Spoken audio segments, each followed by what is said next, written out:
Kami dari kelompok 4 ingin mempresentasikan kodifikasi dari K40 sampai 46 dan K80 sampai 82. Terima kasih. Saya akan menjelaskan tentang pengertian hernia. Pertama, pengertian hernia adalah benjolan yang muncul akibat keluarnya organ dalam tubuh melalui jaringan di sekitar yang lemah. Yang kedua, penyebab hernia. Yang pertama, pertambahan usia atau penuaan.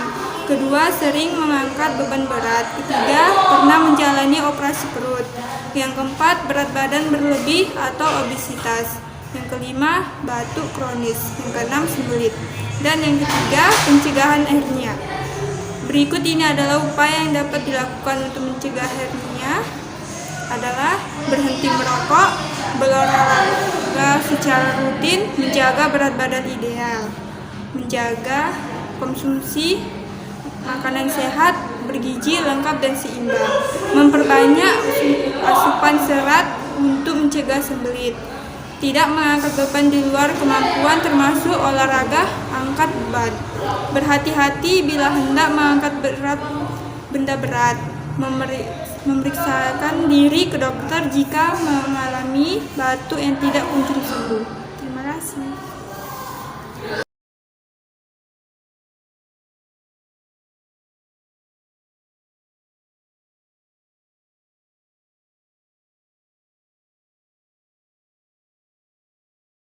Diagnosis hernia.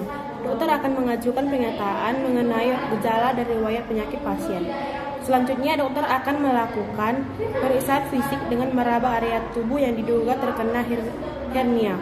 Misalnya area sekitar testis atau selangkangan. Guna memastikan diagnosis, dokter akan melakukan pemeriksaan selanjutnya meliputi USG untuk melihat bagian dalam organ perut dan panggul, foto ronsen untuk memeriksa kerongkongan lambung dan usus, CT scan untuk memeriksa lebih detail organ-organ bagian dalam perut, MRI untuk mendeteksi adanya robekan pada otot perut meski tidak terlihat benjolan, endoktrin untuk memeriksa bagian dalam kerongkongan dan perut. Pengobatan hernia. Selanjutnya memastikan diagnosis, dokter akan melakukan penanganan yang tepat sesuai jenis hernia yang dikondisi pasien. Pengenalan hernia yang utama adalah dengan cara operasi. Akan tetapi keputusan dokter mengenai apakah pasien perlu dioperasi atau tidak tentukan berdasarkan kriteria berikut. 1. Jenis hernia. 2. Memberikan ukuran lubang hernia. 3. Organ yang keluar dari lubang tersebut. 4. Usia pasien. 5. Hernia. Diagnosis hernia. Dokter akan mengajukan pertanyaan mengenai gejala dan wilayah penyakit pasien. Selanjutnya, dokter akan melakukan pemeriksaan fisik dengan meraba area tubuh yang diduga terkena hernia, misalnya area sekitar testis atau selangkangan. Guna memastikan diagnosis, dokter akan melakukan pemeriksaan lanjutan meliputi pertama, USG untuk melihat bagian dalam organ perut dan panggul. Kedua, foto rogen untuk memeriksa kerongkongan, lambung, dan usus. Ketiga, scan untuk memeriksa lebih detail organ-organ bagian dalam organ perut. Keempat, MRI untuk mendeteksi adanya robekan pada otot perut meski tidak terlihat.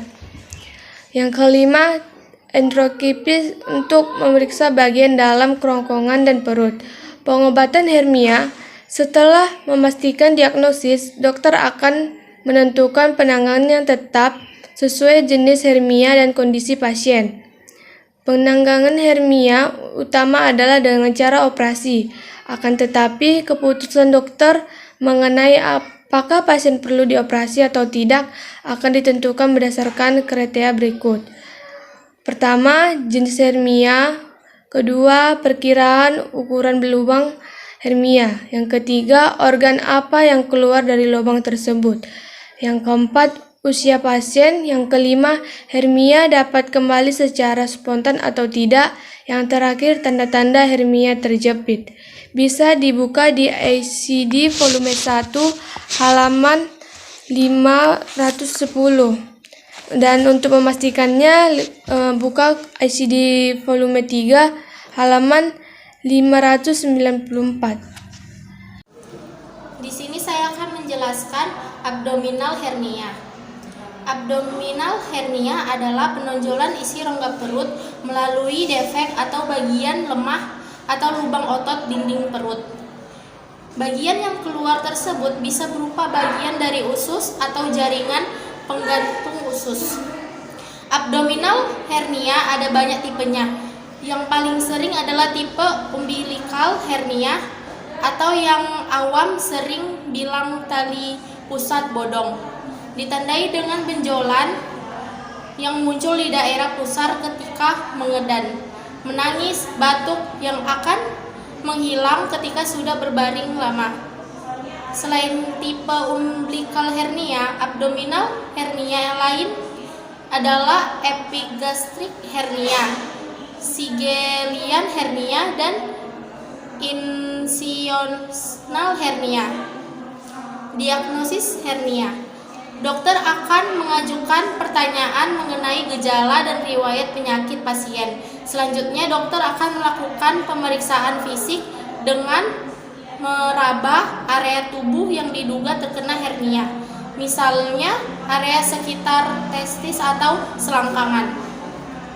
Guna memastikan diagnosis, dokter akan melakukan pemeriksaan lanjutan meliputi USG untuk melihat bagian dalam organ perut dan panggul, foto röntgen untuk memeriksa kerongkongan lambung dan usus, CT scan untuk memeriksa lebih detail organ-organ bagian dalam rongga perut, MRI untuk mendeteksi adanya robekan pada otot perut meski tidak terlihat benjolan.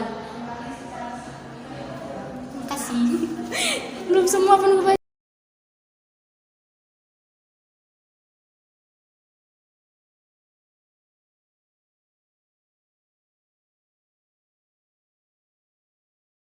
Obstruksi biler. Obstruksi biler dapat disebabkan oleh sejumlah faktor yang melibatkan kantong empedu, hati, pankreas, saluran empedu. Berikut ini adalah beberapa penyebab paling umum dari obstruksi biler. 1. Empedu, yang merupakan penyebab paling umum. 2. Radang saluran empedu. 3. Trauma. 4. Struktur biler, yang merupakan penyempitan saluran yang tidak normal. 5. Kista. 6. Parasit. 7. Pembesaran kelenjar getah bening. 8. Pankreatitis. 9. Cedera yang berhubungan dengan kantong empedu atau operasi hati. Tes dan diagnosis. Berbagai tes tersedia untuk memeriksa obstruksi biler. Berdasarkan penyebab obstruksi, dokter Anda mungkin merekomendasikan satu atau beberapa tes berikut. 1. Ultrasonografi. Ultrasonografi biasanya merupakan tes pertama yang dilakukan pada siapa saja yang dicurigai mengalami obstruksi biler akibat batu empedu. Ini memungkinkan dokter Anda untuk melihat batu empedu dengan mudah. 2. Tes darah. Tes darah meliputi hitung darah lengkap, CBC, dan tes fungsi hati. Tes darah biasa dapat mengesampingkan kondisi tertentu seperti peningkatan kadar sel darah putih yang dapat menandakan peradangan, peningkatan kadar hemoglobin terkonjungsi yang merupakan produk limbah hati, peningkatan kadar enzim hati, peningkatan kadar alkali fosfatase. Semua ini merupakan mengindikasikan hilangnya aliran empedu. Tabung yang membawa cairan tubuh tertentu. Saluran empedu membawa empedu dari hati dan kantong empedu melalui pankreas ke duodenum, yang merupakan bagian dari usus kecil. Empedu adalah cairan hijau tua yang dikeluarkan oleh hati untuk mencerna lemak dan disimpan di kantong empedu.